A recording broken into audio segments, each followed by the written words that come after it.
તો વિસાવદર બેઠક પર કોંગ્રેસ અને ભાજપમાં ટિકિટનું ટેન્શન યથાવત છે। વિસાવદરના ઉમેદવારને લઈ ભાજપ કોંગ્રેસમાં જબરજસ્ત સસ્પેન્સ જોવા મળી રહ્યું છે। પ્રદેશ ભાજપ પાર્લામેન્ટરી બોર્ડની પેનલને કેન્દ્રીય નેતૃત્વ લીલી ઝંડી આપશે।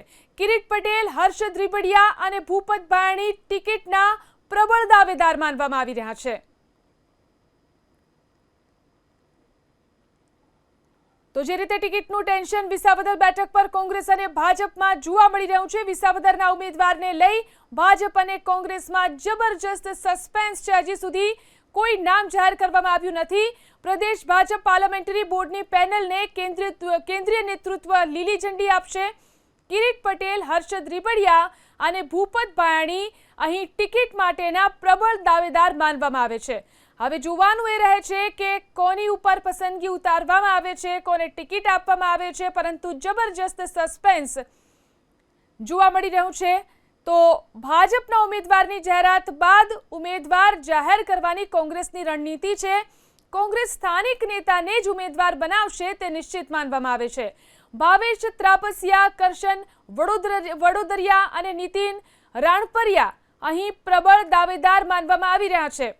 તો કોંગ્રેસ જે ઉમેદવારની જાહેરાત કરી શકે છે તેને લઈને એવું કહેવામાં આવી રહ્યું છે કે એકવાર ભાજપના ઉમેદવારની જાહેરાત થાય ત્યારબાદ કોંગ્રેસ પોતાના ઉમેદવાર જાહેર કરે તે પ્રકારની અત્યારે રણનીતિ જોવા મળી રહી છે।